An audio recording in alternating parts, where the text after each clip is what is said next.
Number 2, जिला में रियासती ऑर्गेनाइजर के काम के निज़ाम के ऊपर अभी 2 ऑर्गेनाइजर दिल्ली से मुंतखब हुए।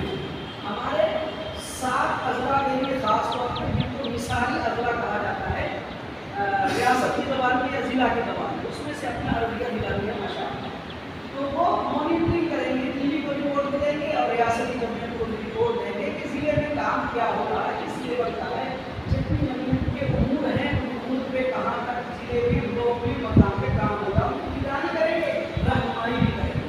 तो वो मौलाना सालिक अनवर साहब कासमी हैं जो अभी दिल्ली में है, दिल्ली में आज मेरी तस्वीर से बात की है, तो वो यहाँ आना चाह रहे थे और मशवरा करना चाह रहे थे, लेकिन हम लोग को वक्त नहीं मिल सका, उन्होंने काफ़ी इंतजार किया। अब ये हुआ कि हम लोग अपना निदान बना के उनको पेश करते हैं कि उसके मुताबिक वो यहाँ अररिया में आएंगे और हर ब्लॉक में काम करेंगे। मैंने आज उनसे बातचीत की है, मौजूद आएगा तो बात करेंगे। तीसरा आज का एजेंडा है सिटी ऑर्गेनाइजर की तकदमी पर गौर।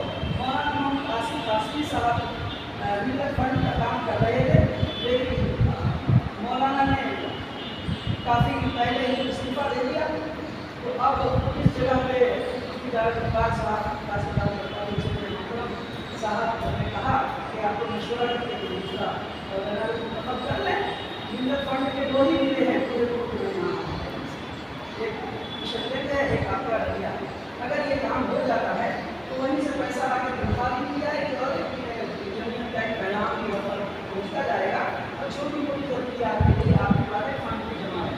तो उसके तरीके हैं कि एक ब्लॉक के रियासत के मरकज़ में तो एक काम हो गया। चौथा काम है जहेज नशा और फितने इब्तिदा की सरगोई के लिए असर और रसूल तहरीक के आगाज़ कर रहा है। हम लोगों ने आज से 2 साल 1.5 साल पहले जहेज और नशा के लिए पूरे जिला के हर ब्लॉक और गाँव में पंचायत शुरू किया था। अभी हमारे मेरे साथियों ने याद दिलाया कि वो बहुत अच्छे उसके असरात थे, उस असर को शुरू करना चाहिए। और 5वां है मरकज़ी सूबाई हिदायत के पूरे जरिए के अमल और छठा दीगर लोगों को ध्यान से तो पहला एजेंडा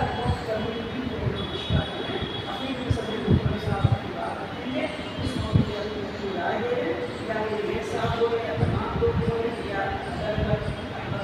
पेश करें अगला मौके वक्त के मुस्तहिक जो है उनके लिए होना चाहिए, ना कि कोई जो है बहुत बड़े सत्ताधारी या बहुत बड़े वीआईपी कल्चर के बड़े लोग उन पर काबिज हैं और उन्हीं पर मुसलसल हैं, उनको अपनी मोसी समझती हैं। ये चीज़ खत्म होनी चाहिए, ये हमारा मुताबिक होना चाहिए कि इसका जो हक हुकूक है जो राय किया गया है उस पर अमल करें। तो और भी बहुत सारे बिंदु हैं, हम तो आपके बात को उसी चीज़ पर रख रहे हैं और हम दरखास्त करेंगे सदर साहब से और जनरल सेक्रेटरी साहब से कि आप एक मेमोरेंडम तैयार करें और उसको हिंदी इंग्लिश उर्दू सब में बना करके आप अपने मेमोरेंडम को यहाँ पर पेश करें, हम लोग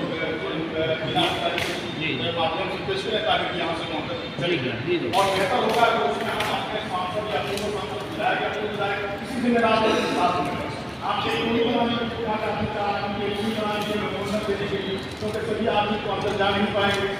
आप एक कैंडिडेट बना लीजिए, उसको बना के पेश किया जाए ताकि उस पर अमल हो और उनको जिम्मेदारी है हम लोग उसके जवाब देने का भी कोशिश कर सकते हैं।